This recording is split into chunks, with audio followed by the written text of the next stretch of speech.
everyone, welcome to another episode of Aranda Talks. Today we will talk about Cobra Kai and my guest today is Eve.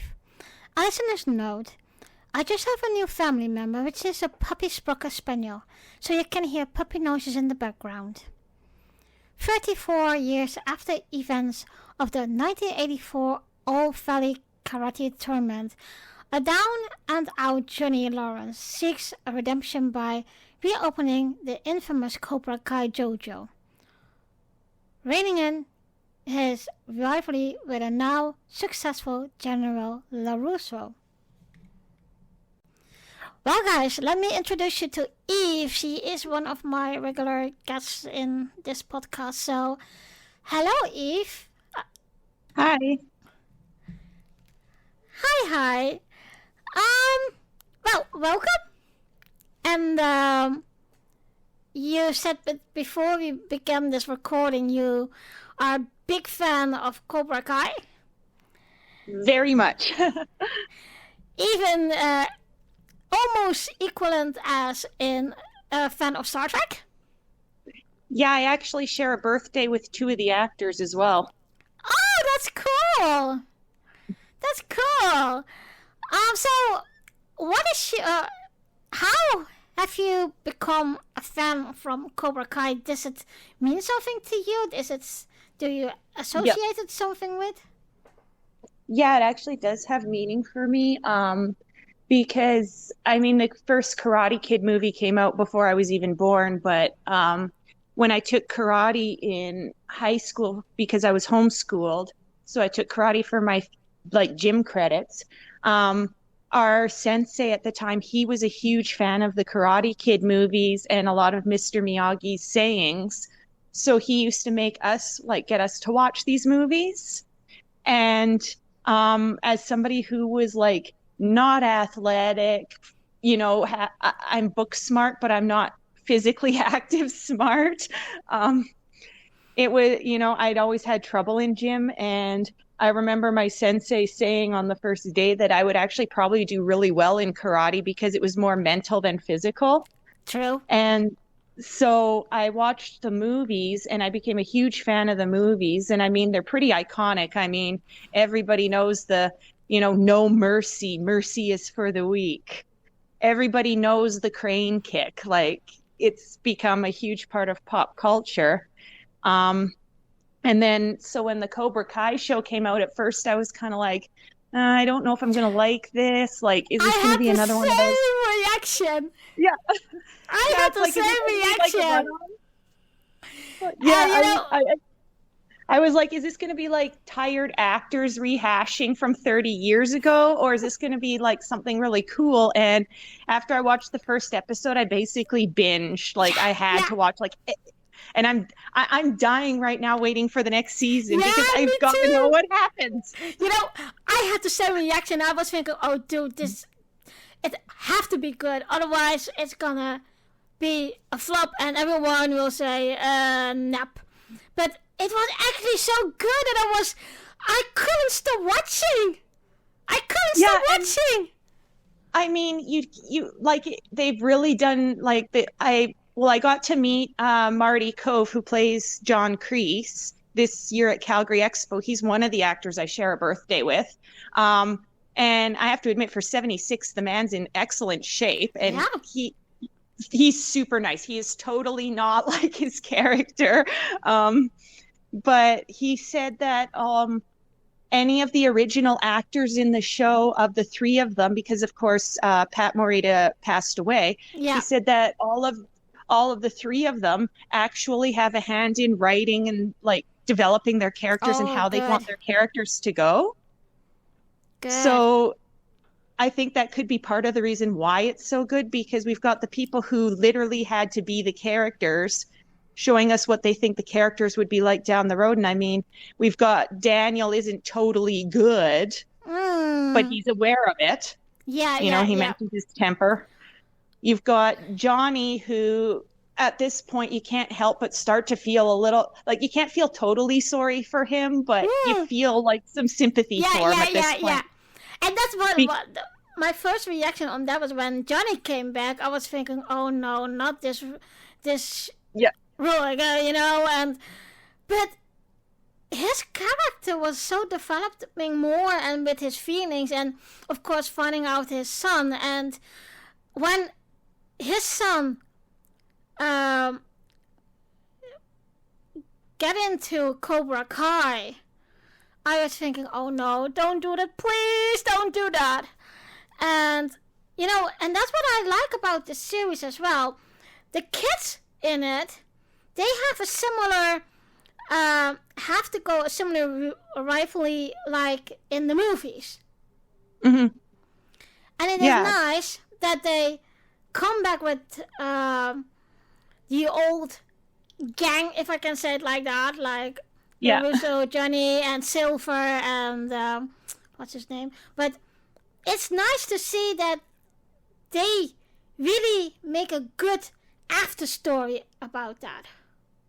Yeah, I really like that, and how like brought in as many of the old characters. Like I know one of the original Cobra Kai guys from the 80s has passed on or whatever. And so they wrote that into the show, and getting to see like how Johnny's old gang was, like where they ended up. I mean, when one of them was a priest, I'm like, that reminded me of the South Park episodes dealing with COVID, where in the future Cartman becomes a rabbi and you actually start to feel like Cartman is human after all. So getting to see the one who, has become a priest, and Johnny goes to him seeking help, and that whole boys' last road trip they did and everything. Like, I thought that was really great. Yeah, I like that too. And especially when he accepted not only his father, but also the child of his girlfriend. I can't remember her name right now, but it's also it shows you nowadays life, and how the rivalry is still there. And I mean, also like the kids in their own dojo now are rivals. And what I like this also, it's in that way good rivalry, but also like this is what nowadays also plays, Yeah. And yeah, I have to say too, like I was wondering how they would treat like Mr. Miyagi, because of course they don't have him. I'm like, please don't like CGI him in or do something tacky. Yeah. And I have to say, I really like how they've done it. It's not like super in your face. It's what you'd expect. He's still got pictures. He's still got the old place. He goes in, he visits the grave, and he still talks to him. So it's nice knowing that, Mr. Miyagi, they treated his passing like nicely, because sometimes they tend to kind of do it the wrong way in the shows. Because, I mean, it feels weird without him, but I think that also adds to Daniel's character that he's not there anymore. Yeah. And I think also that it make Daniel thinking of his own path, his own roads. And you see that after so many years, he come back to the dojo and starting his meditation again, and his breathing and his martial arts. And what I really love about that is that also how he get into with the children. And I was thinking about that. Okay, we got first Johnny and Daniel still against each other, but they have found a way to working together. And not only working together, but they help each other in what they have to process still.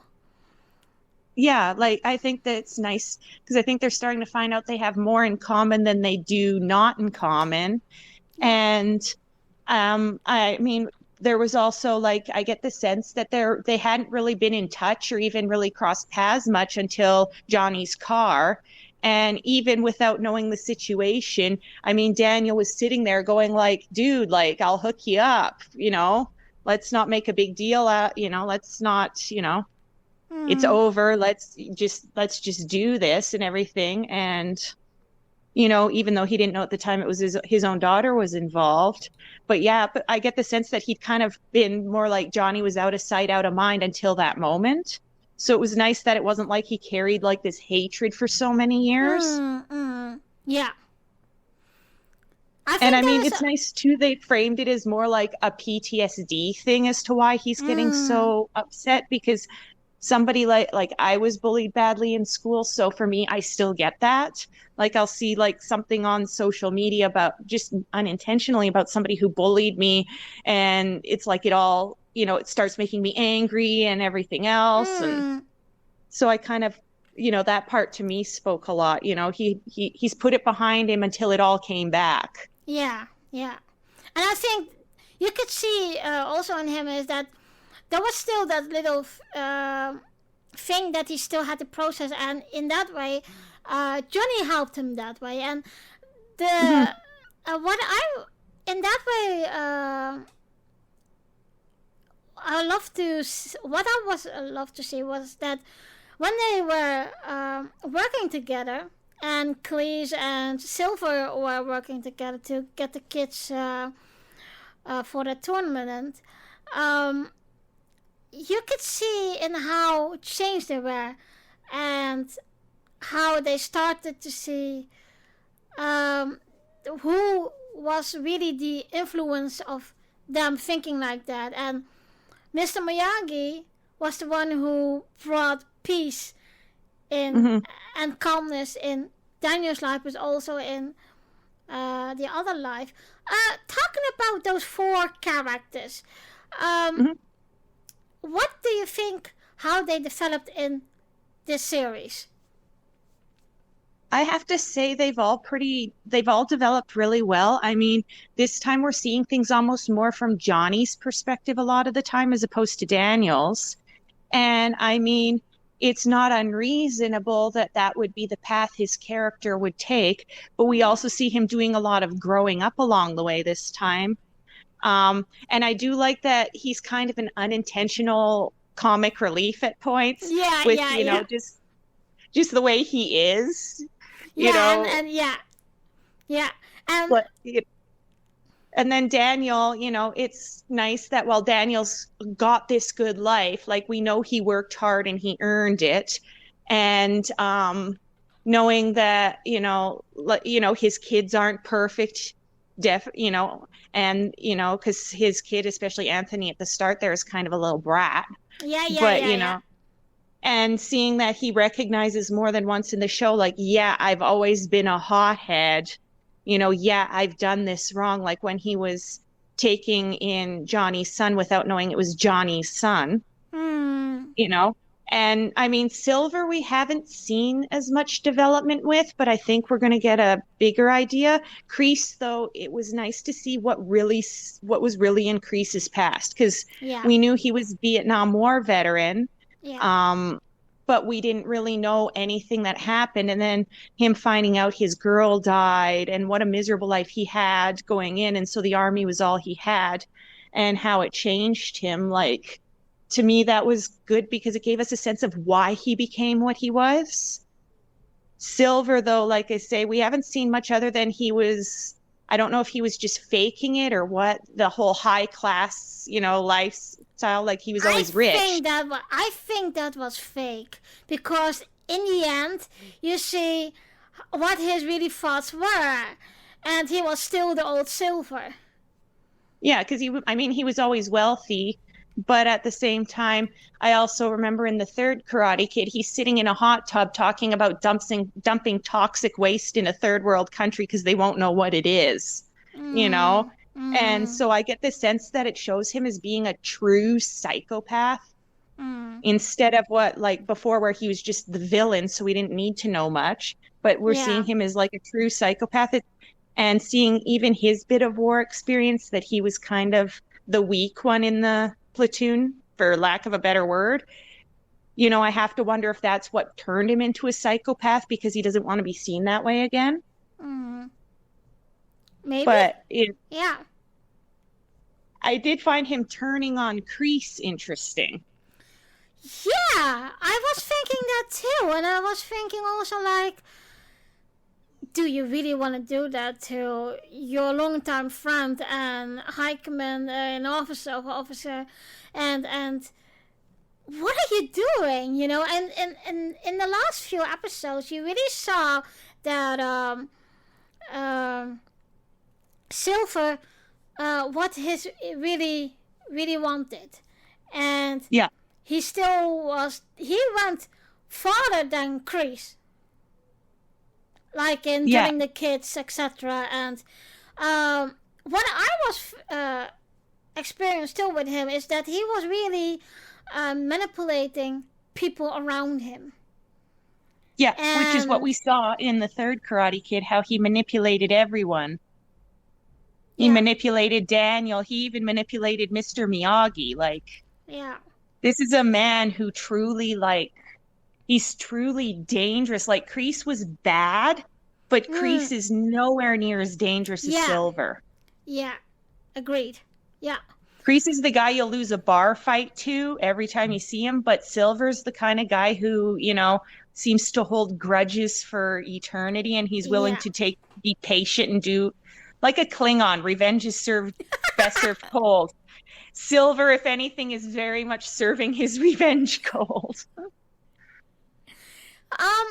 So let's talk about the kids' character. Is there any of the kids' characters that you say, I like that one, or I can identify with that kid, or... I would say Miguel is definitely one of my favorites. I mean, we do see a lot of him, but to me, he reminds me in a lot of ways like Daniel, you know, and Johnny taking him on. And that's again where we see a big change in attitude, because at the beginning, Johnny's pretty dismissive of him, and he even like makes comments about all you Mexicans or something really racist. But later on, when I think it's Kreese makes fun of Miguel's nationality, he's like, he's Honduran or whatever the actual nationality is, you know, but seeing like the whole, like how Miguel is, and Miguel really does remind me in a lot of ways like Daniel. You know, he's fatherless. He's trying to find his way in the world. Yeah. You know, he's actually, like, the actor is really, really good, and he's got some really good, like, emotional range, more so. Yeah, that's what I also liked about it, is that how Johnny changed from that racist to a real father to him. And that he was really putting the effort in to be a father for him, and then later for his son, that he was going and going and going because he wanted this. And exactly when Miguel found out that his father, the biological father, was a real danger, and that he could count on Johnny and I forgot his name, but that he really could count on them. And I think that is one of the greatest storylines in the series. Yeah. Just not only the rivalry between dojos, but also between the kids, and also like Johnny being a real father now.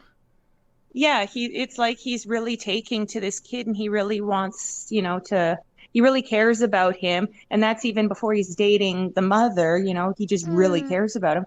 And then the other one that one of the other ones I find I really like is Hawk, Eli. Because, well, one, again, that's the other actor I share a birthday with. But he's one that we see a lot of development too. Like, he's bullied because he's different. He's got that scarf because he had the hair lip from or the split palate when he was born. And like, you know, I work with kids who have special needs and disabilities and stuff. So kids who get bullied for something that isn't their fault, you know, like he is, to me, that really hit home. But we really see him evolve, because he goes from being like this scared, bullied child to being somebody who's a little too, you know, he's almost a little too overpowered without the maturity to go along with it. And then we see him kind of come back more to the middle, and he becomes more balanced. So we really see him do a lot of growth. And just as a funny part, somebody pointed out online that as his personality changes and his, like, which side he's on, his mohawk changes color. Yeah, true. Yeah. But not only that, because in the end, He had no mohawk, if I'm correct. Yeah. And then you have, both seeing him and Miguel, how they begin to get more confidence, even when they're getting confidence that's misplaced. But the fact that they start getting more confidence, they're able to approach the girls, they're able to, start standing up for themselves and starting to stand for themselves. Although I am questioning how he got those tattoos, because last I checked, the US is, another place where you have to be a certain age to be getting tattooed. So I have to wonder if it's just because they're in California and maybe you can find people who will do it there. I don't know, but I was like, how is he getting that big tattoo? Like somewhere in a back alley. But seeing the how tight the bond is between Miguel and Hawk, those two truly have each other's backs. Because even when they were on different sides, they didn't want to fight with each other. Yeah. I think that was not something they wanted. No, but I think that is, you see how true friendship is. And I think a lot of children these days don't know that anymore. And, in one way, you could see, and I always take this example, why can't, for example, a Gryffindor and a Slytherin not be friends? Mm-hmm.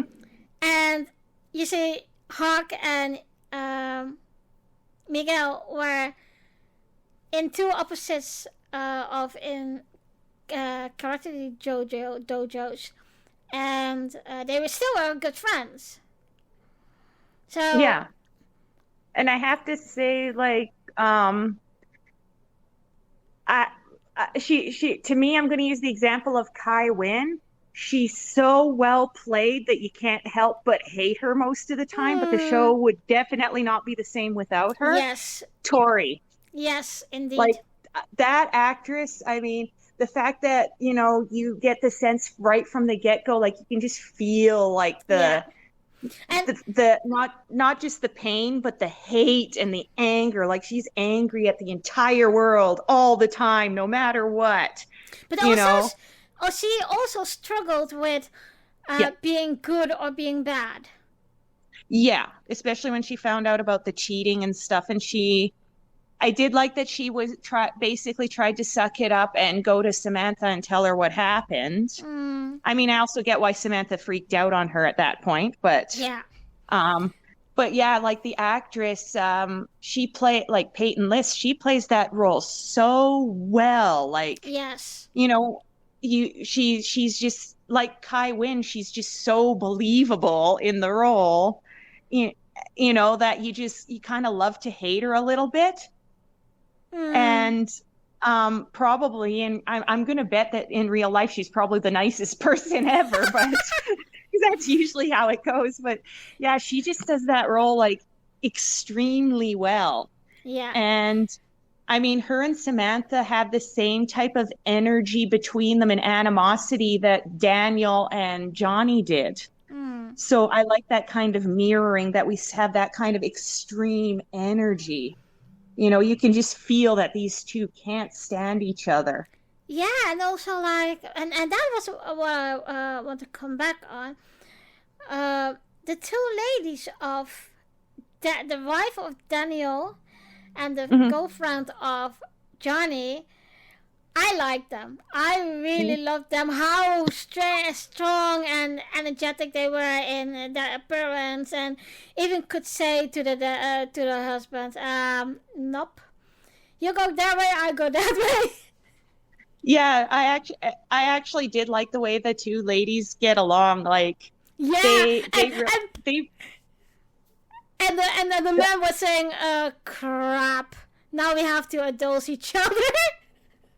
Yeah, and just I actually really did love the way the ladies do get along, and how I mean, they obviously have different backgrounds, because Amanda was just from an average family, and chances are Carmen didn't grow up with very much. I don't know if her father was in the picture, but we only see the mother, so it's a good chance that the father wasn't. And I mean, she's a single mom, and so she's struggling with her mom and her son and everything. And Amanda really, while she works for it, she does have this very privileged life, but underneath they're actually very much alike. And they can kind of see, I think they kind of see how their husbands are similar and how their husbands really aren't that different from each other as they think they are.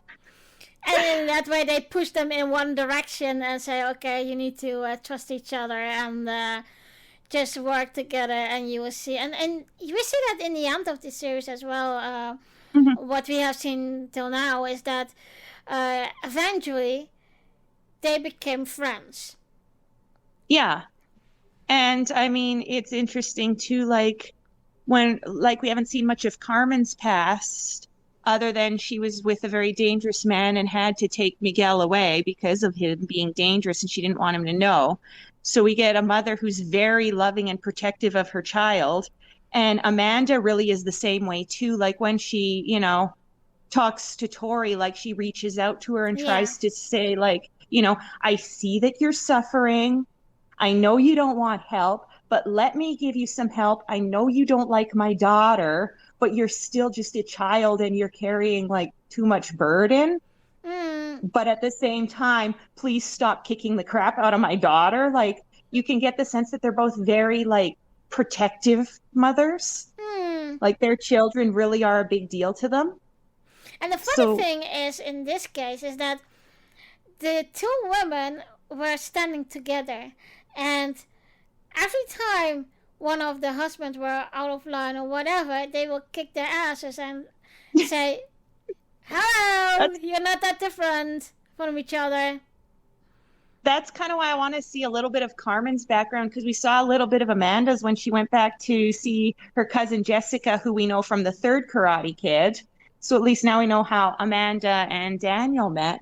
But seeing that she had that background and even when she told Daniel, like, I wasn't always, a good person. I had my problems growing up and stuff like that. And then we find out she had the nickname of Babe Ruthless for taking a baseball bat to somebody. And seeing her get involved in a bar fight like her husband. Yeah, I wanted to say that. Oh my God, that bar scene. Oh my God, I was what? I know. I was laughing so hard because I'm like, she's just like her husband. Yes. The only one she didn't have a dojo. Yeah. And it's like you can see where her daughter gets it from too, like Samantha. Like, so I kind of have to wonder how she's going to react to Anthony, because I have a feeling Anthony's going to take more of a role, Samantha's brother, in the coming season, because we know Anthony's getting bullied beyond any reasonable, anything reasonable at this point. So do you have any favorite characters? Actually, well, of course, the original 3 that are still there. And then I have to say my other favorite would be Chosen. Okay. Which is probably like a lot of the internet, because I've noticed Chosen is getting very popular among people. Yeah, I loved him. It was really he's like, you can't, like, okay, we all hated him in Karate Kid too, because, we were supposed to, and he did some pretty messed up stuff. Yeah. But seeing him now coming back and helping Daniel and being part of Daniel's family, and seeing how different he is and how he doesn't believe. That's also the comical note in it. Yeah. His difference as a Japanese teacher, and then coming in America, then I'm thinking, oh my God, did you really do that? Like the swimming naked, and Amanda walks out and sees him, and Daniel's just trying to explain to her, like, in Okinawa, this is not a big deal, and he's a very, like, habitual man. He keeps to his habits. Or him managing to get weapons through the airport, like... It's like, how did you get those things? Yeah. Oh my God, yeah. And his shirts. I mean, his shirts have become kind of an internet thing in themselves. Like, how loud can his Hawaiian shirts get? But I like it because it really shows that there's more to this character than we thought, watching him get excited over like American TV shows because he Or thinks they're so funny. or his teaching with the children. Remember Yeah, with the egg and that they have to defend it? Oh yeah. my god, I love my ass off about that. And I have to say, like, him leaving the drunken voicemail for Oh Kumiko at the end yes, there. I'm like, yeah. Chosen, you don't phone them when you're drunk, buddy. Don't do it.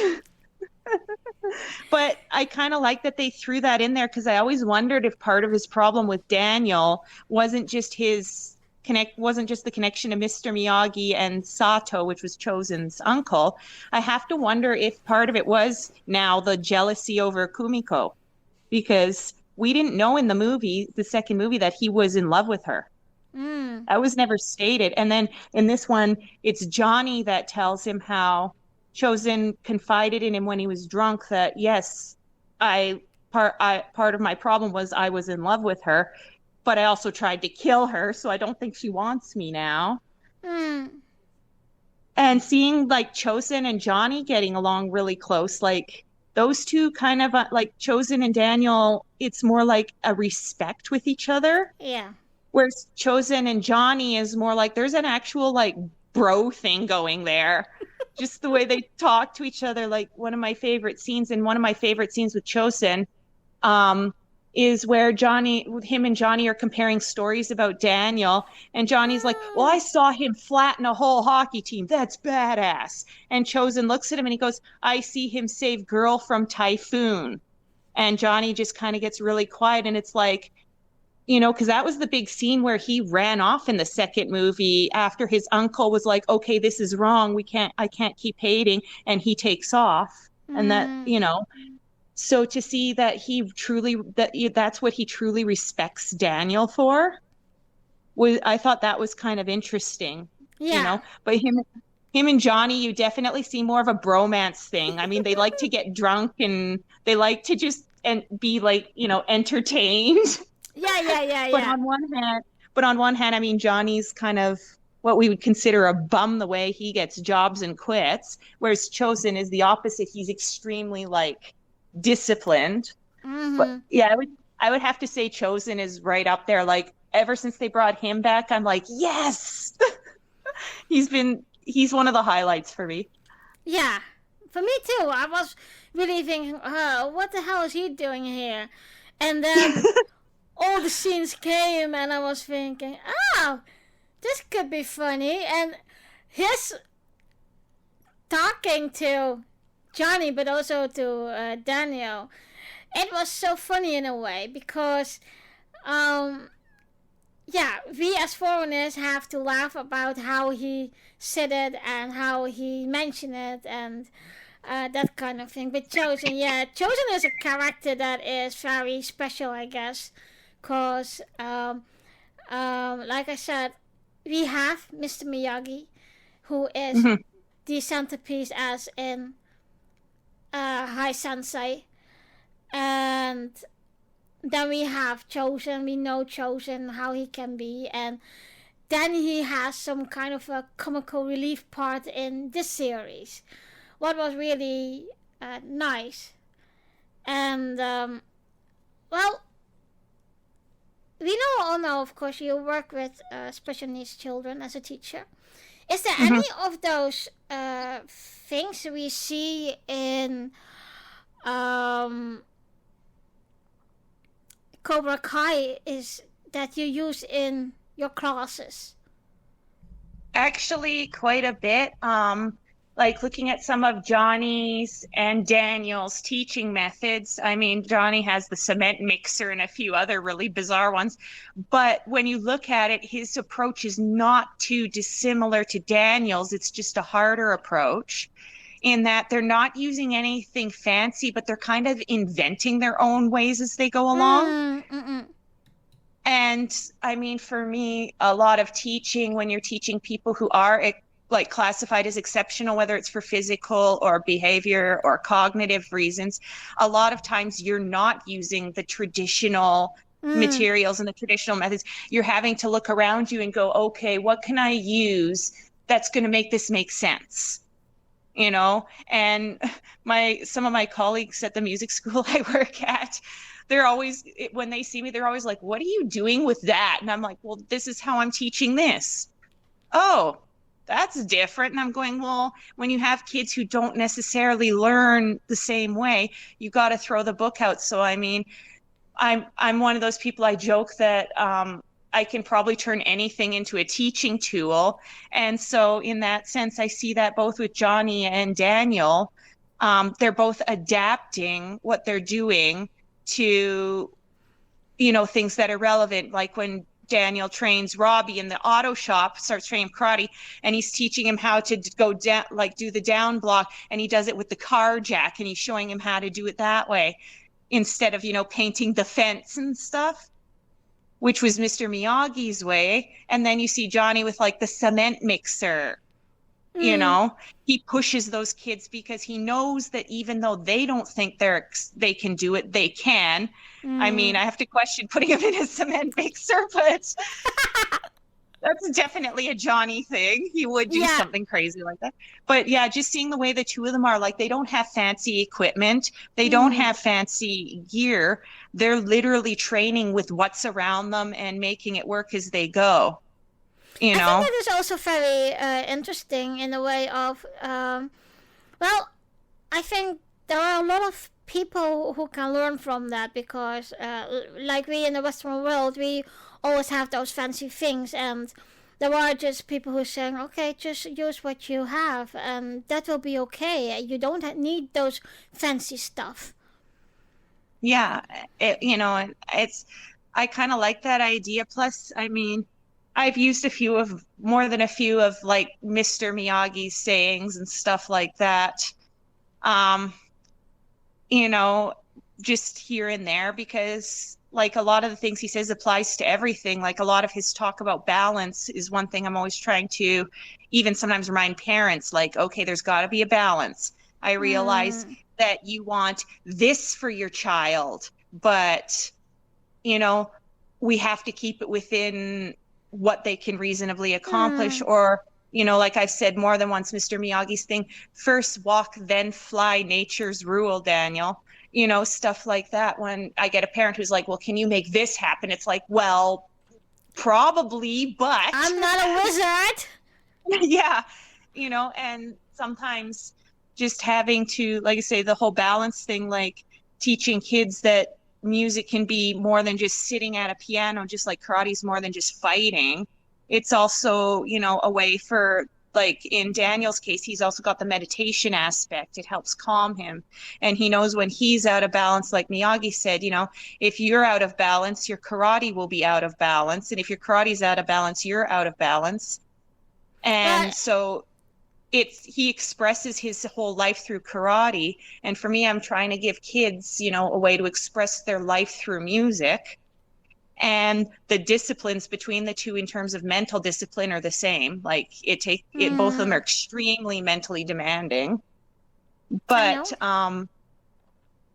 it's like, I'd have to say I use a lot of their kind of ideas and what they say, but definitely the balance thing. Like, when Daniel's angry in the third movie after the prom and Mr. Miyagi starts getting him to hammer the nails, and he's like, why have I got a problem and you always give me work to do? But then after he hammers a few nails, he feels better. Well, to me, that's like, okay, I have a little guy who's not verbal. He comes in, he's had a bad day.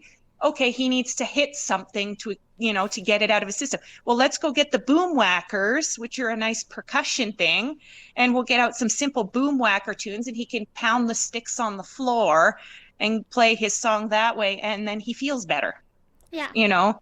So in a lot of senses, I see a lot of that. Like I unintentionally use a lot of that there. And then for my students who are more on the neurotypical side of things and able to handle it. Like the other day I said to one of my students, I'm like, he wasn't playing the piano loud enough and with enough force. And I'm like, no mercy. You show that piano is the enemy. The enemy deserves no mercy. And I'm like, I'm quoting Sensei Kreese, like, but he's a fan of the show, so he got it and he thought it was funny. It, yeah. Yeah. And I'm like, okay, you want to hit those keys with all the force of, you know, Daniel having to do that punching thing where Silver makes his hands bleed. I'm like, okay, do that. Or like Tori having to hit the stones. I'm like, that's the force I want, you know? So, but I mean, to be fair, I do find myself using a lot of current pop culture things when I work anyway, just as a way to kind of relate to the kids. So, So, when that scene came that Johnny and Daniel were having a fight against Silver, what were your thoughts on that? We knew it had to happen. Like, we knew there had to be a big showdown. But I like that instead of working against each other, against him, they actually managed to work together to fight. And they both had each other's backs there. And I mean, Silver really doesn't know Johnny. We only know that Johnny and Kreese had like a father-son thing going. But we know Silver didn't know who Johnny was, other than he sees now Johnny as, oh, well, he's the guy who ditched Kreese. So he must be evil. And we know Silver hates Daniel. So it was kind of neat to see Daniel teaming up with his old bully to defeat another bully. Yeah. You know, and Johnny, I think, you know, he got to seeing him fight when he saw just how destructive this kind of thing can be. Like, I think Johnny really started to get, you know, why Kreese was so horrifically awful. Because, I mean, Kreese and Silver were very much the same. Yeah, it is. But it wouldn't have made sense to have anyone else fight him, like, because Kreese was not there at the time. He was in jail. So it was really up to them. It wouldn't have made sense if it was just Chosen fighting him, you know. Well, that's what I wanted to say, too. Some of Chosen reaction at first, I was thinking, dude, be patient, you know. He went right away, and in one way it was so funny because he did it all the way, and I watched that one from another one of another kid that was growing up now and had a furniture Mike. Yeah, Mike Barnes. And he beat him up, and then he said, oh, sorry. You know, I was thinking, dude, you just kicked his ass. Yeah, and poor Daniel was trying to stop him, and Chosen's doing it out of, like, this sense of loyalty to Daniel, and he's just, yeah, and Chosen, I'm sorry, like, what the... And then his dry answer, oh, sorry. Yeah.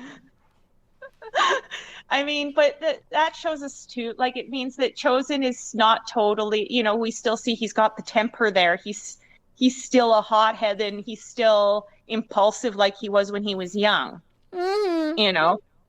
Because if he didn't have that side of him, it wouldn't make sense, because we don't really know what he does for a job or anything. We just know he's been in Japan and Okinawa, but they never really say what he's been up to this whole time. No, true. And I think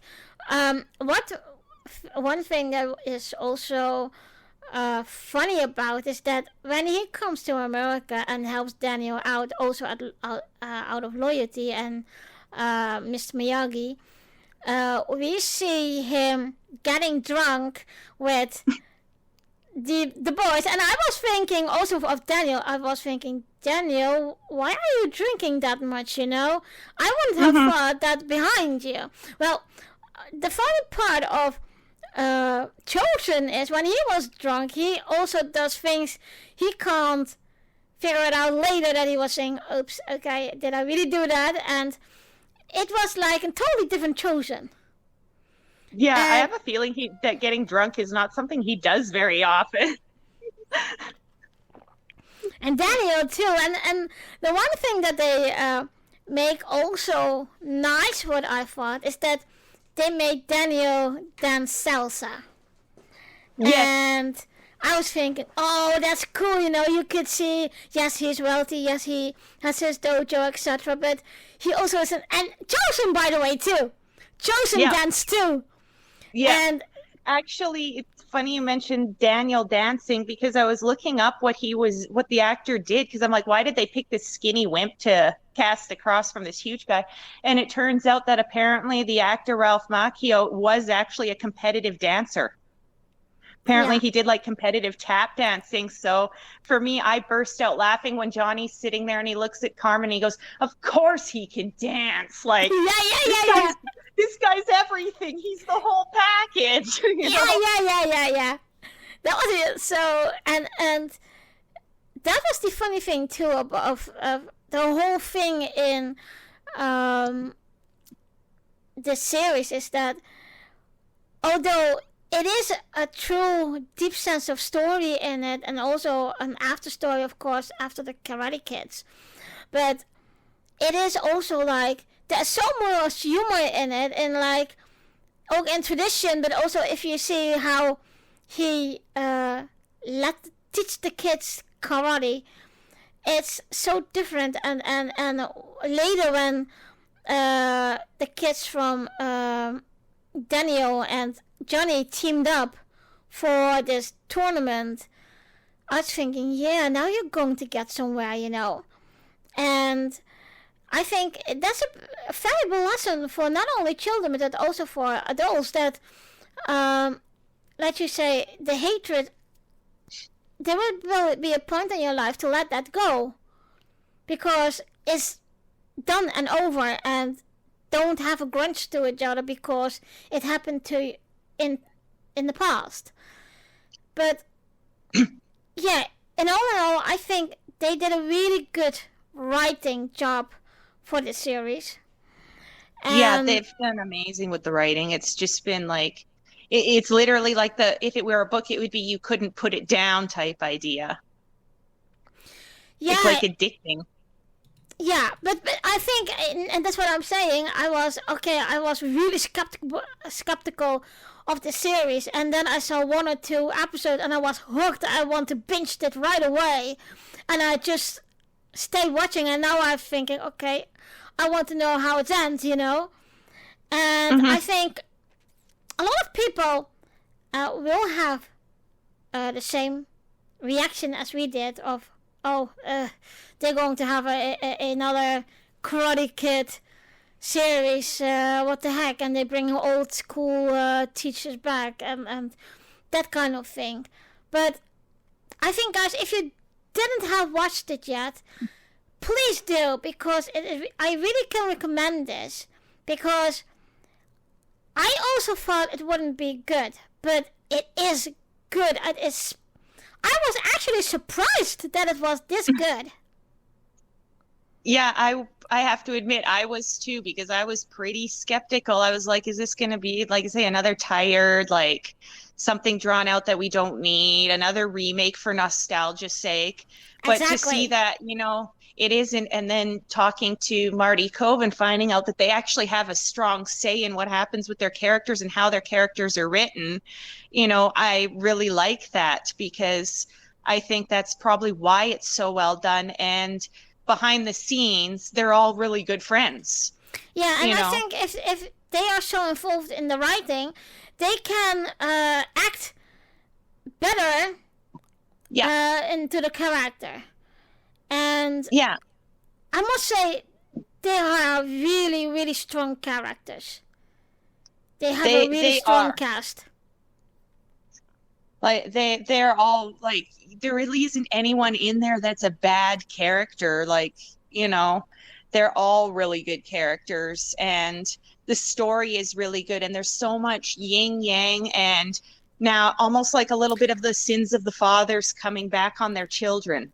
But yeah, exactly. And also like good fears bad, good fears bad. And I think that is especially what they have done very well, is the yin yang um, positions in how people are. And the Chinese and Japanese are always saying the white can't live without the black, and the black can't live without the white. And that's in nowadays it's just like exactly the same. Yeah. And the same with like, often we find the sins of the parents get revisited on the kids. Or as one internet meme put it about Cobra Kai, they said 2 middle-aged men ignite a karate feud between rival gangs of kids, Yeah, exactly. And that's what I think. I think that makes this series also good, because it is something you can identify yourself with, no matter where you are, and no matter what standard of living you have. You can always identify yourself with a character or some of the characters. And yeah, I mean, there's always, everybody knows like a Miguel, everybody knows like a Tori, everybody knows a Samantha, stuff like that. But, and I mean, the other thing they've done really well for the most part is dodged like really bad stereotyping, which is kind of nice. Because, I mean, you mentioned Chosen's reactions, and I mentioned too his reactions to everything in America. They could have kind of done that over the top and it would have been more ridiculous. But they've kind of made it reasonable. Like, this is a guy who grew up in a small village in Okinawa. We don't know what he's been or been doing this whole time. And this is his first time in America. So, like, I think they've done his reactions at least quite tastefully. And same with showing the diversity of the kids. Like, all the, Eli's Jewish, Miguel is Latino. Daniel's kids are, part Jersey. I'm guessing Italian from the last name LaRusso, part Italian and part whatever their mother is. So you see that, and even their high school, it's really diverse, but they've stayed away from anything that could be, over the top within the racism aspect or coming across as like racially stereotyping. Yeah. Which I have to admit I like that, because they could have done that so wrong, especially with Johnny being the way he is, but they've kept even the bit of racism he's had, they've kind of kept that within what the character was like. Yeah. Exactly. It's not super over the top. Mm-hmm. So, if there is any character of Cobra Kai that you could, I don't want to say rewrite, but say I would like to that this character go this way in the series, or maybe you want to write a whole different character, a character that is not mentioned yet, or in abilities, what would you say what you would change or would like to have in it in the next seasons? That's a tricky one. That's actually a really tricky one. I don't think it's so much that there's one I would want to rewrite, but there is definitely a few where I want to see them fleshed out a little more. Like, I really want to see Anthony fleshed out a bit more, because we're starting to see, like, he starts out as being a minor bully. I mean, he confines his bullying to a little bit of stupidity, and then he realizes how bad he's done wrong, and he keeps trying to make it right. Like, he does apologize, but he can't seem to make it work with Kenny. And I'd like to see a little bit more of Kenny too. Like, is he just a rage bag, or like, because we know he's got a brother in juvie, we know he's got a not easy life, but at the same time, we know his brother doesn't want him to wind up like that. Yeah. And he's gone from being slightly bullied to being like, to the point where he's vile. Like, he's... Yeah, tough guy. Yeah, he's committed actual assault at this point. Like the toilet scene. But I really would like to see Anthony develop more, because he's, up till now, he's either been just kind of there, here and there when they needed him, or a bit of comic relief. Like, when he orders a drone off of Alexa and his mom's, did you just order a drone? Or, they're at the fancy country club, and all of a sudden you hear her, Anthony, stop drinking the butter. And I'm like, just imagining this because he's a little chubby guy. I'm like imagining this chubby kid like upending the butter tub by the lobster and drinking it. He reminds me a lot of that kid in Stranger Things. What's his name? I can't remember his name now, but I think you know what I mean. With the curly hair and what's his name? I can't remember now. But okay, he reminded me of him. At first, when I first saw Anthony, I thought it was him, but I looked it up, I guess, so I know it wasn't him. Yeah. And I mean, the other one, I would like to see a little bit more of Carmen because she's been such a big character, but she's one of the few now that we really don't have any backstory on. We've seen some of Amanda. We've seen the guys. We've even seen what happened to Kumiko. We've seen what happened to the little girl that Daniel saved. So it would be nice if we could see sort of, who Carmen really is, especially now that she's having Johnny's child. Because I don't want her to just be, like, okay. So funny, that scene. Oh my God. That was a funny scene. Then he has especially when kids. Johnny's like, we use protection. You do know these things are not 100%, Johnny. Like, and then watching Johnny like try to learn how to parent overnight. Yeah, and and then I have to wonder him Googling, how to tell my students, Mom, I'm sleeping. Oh my God, that was so funny. But I must confess, his attempting to be a father for the two boys, that's memorable. It is, and I do like that despite the fact that Miguel and Robbie have had their issues, which, I mean, their issues completely make sense because for Robbie, he was never there, and for, and whereas he was there for Miguel, and then seeing Carmen, what in that scene where they come in for dinner, and she tells Robbie, yes, you're welcome here, and then she kind of looks at their bruised faces, and he's like, it's over. I did not do that to them. But, so I'd kind of like to see a little bit more about Carmen because I think she's one that we need to know a little bit more about. Yeah, agreed, yeah. So we have to wait what's in that season. And I think it's coming out soon, right?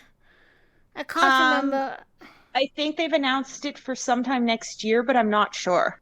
Because I know the actor who plays Miguel, he's supposed to go on to be the Blue Beetle or something in that franchise. So there's only going to be so much longer they can use him if that's true. Yeah. And I have to say one of my other things in this, I laughed at the Top Gun scene. Oh God, yeah. Especially because we just had Maverick come out, and I mean, I know I like that the Top Gun scene in Top Gun is just so like homoerotic. It's not even funny, and it's so silly. And then Carmen's whole fantasy is Johnny as like the Top Gun. God, spice up your sex life when you say that. Yeah. Meanwhile, Johnny's fantasy looks like exactly what we expect. It's wild and raging. But yeah, her doing the whole Top Gun thing, I'm like, oh my God. Like, yeah, that was funny. I actually rewound that scene a couple times just to laugh at it because it was just so funny. Yeah. Well, I think we have covered a lot. Is there any song you think you'd like to add? Only other thing would be I do like how they've reused a lot of the original songs. Yeah. Like Miguel and Samantha's first date, we have the song that played on Daniel and Amanda. What's her name? No, not Amanda. Allie. Daniel and Allie's first date. When they go to the golf and stuff and the song is playing. And they've reused a lot of the same songs in a lot of the same context. I kind of like that. Yeah. Now you'd mention it, yeah, they did, yeah. That's really wonderful, yeah. It's but so I I'm going to take a look at my notes because the rating on IMDb for this series is an 8.5.